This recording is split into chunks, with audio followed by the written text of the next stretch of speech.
নতুন বছর এটা আসলে যদি আমাদের খুশি হতে হয়, সব করতে হয়, হই হুল্লোড় করতে হয়, আতশবাজি করতে হয়, ফানুস উড়াতে হয়, পটকা ফুটাতে হয়, গান বাজনা করতে হয়, তাহলে নতুন বছরের আগমন যদি আনন্দের কারণ হয়, যেই 12টা 1 মিনিটে নতুন বছরকে তুমি বরণ করেছো হে যুবক, তার 1 মিনিট আগেই তো একটি বছর পরিসমাপ্ত হয়েছে, বিদায় নিয়েছে।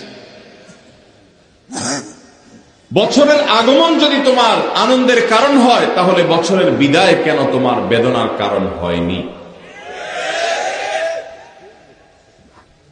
বছরের আগমনে তুমি যে হাসছো, আনন্দ করছো, কই তোমাকে তো বছরের বিদায়ে কাঁদতে দেখিনি।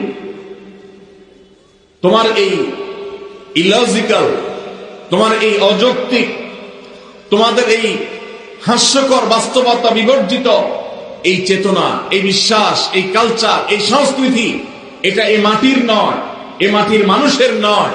এখানকার মানুষের কালচার এবং সংস্কৃতির সাথে এই 31st নাইটের কোন চুল পরিমাণ সম্পর্ক। কিন্তু দুর্ভাগ্যের বিষয়, গত বেশ কয়েক বছর ধরে আমাদের দেশে এই 31st নাইটের এই কালচারকে আমদানি করা হয়েছে, স্টাবলিশ করা হয়েছে, প্রতিষ্ঠিত করা হয়েছে, এটাকে নার্সিং করা হয়েছে, এটাকে পরিপালন করা হয়েছে, এটাকে নানাভাবে প্রচার করা হয়েছে, প্রচারণা করা হয়েছে, সমাজের রন্ধ্রে রন্ধ্রে এটাকে ছড়িয়ে দেওয়া হয়েছে। ঢাকা শহরে, চট্টগ্রাম শহরে, ময়মনসিংহ শহরে, খুলনা শহরে, বড় বড় শহরগুলোতে, এমনকি গ্রামেও 31st নাইটে 31শে ডিসেম্বর রাত 12টা 1 মিনিটে যে দৃশ্য দেখা যায়, সেটা কোন মুসলমান সমাজে কখনো শোভনীয় হতে পারে না। ভাইরা আমার, আমরা পলিটিক্যাল ফ্যাসিজমের কথা বলি, রাজনৈতিক ফ্যাসিস্টদের কথা বলি, আমরা কালচারাল ফ্যাসিস্টদের কথা বলি না।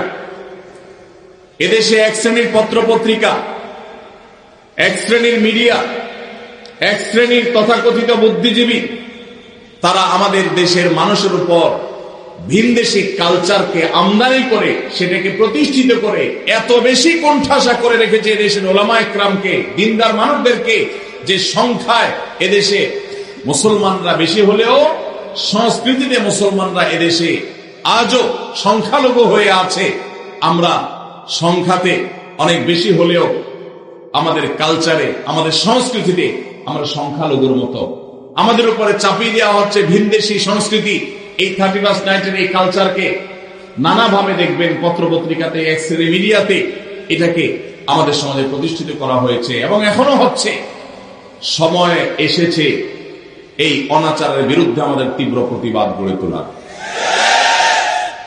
বেশি দিন আগের কথা নয়, মাত্র 2 বছর আগে ঢাকার 2টি মর্মান্তিক ঘটনা আমাদের চোখের পানি এনে দিয়েছিল।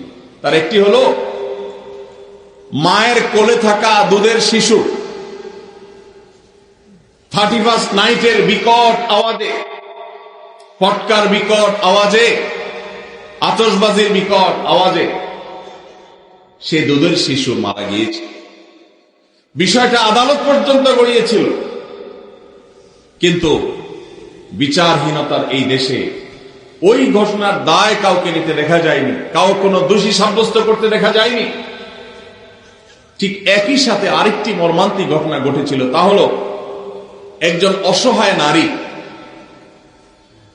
তিনি তার সারা জীবনের সঞ্চয়কে একত্র করে ছোট্ট একটা প্লাস্টিকের কারখানা করে নিজ বাড়িতে প্লাস্টিকের আসবাবপত্র তৈরি করে ছাদের উপর সেগুলো মেরে রেখেছিলেন।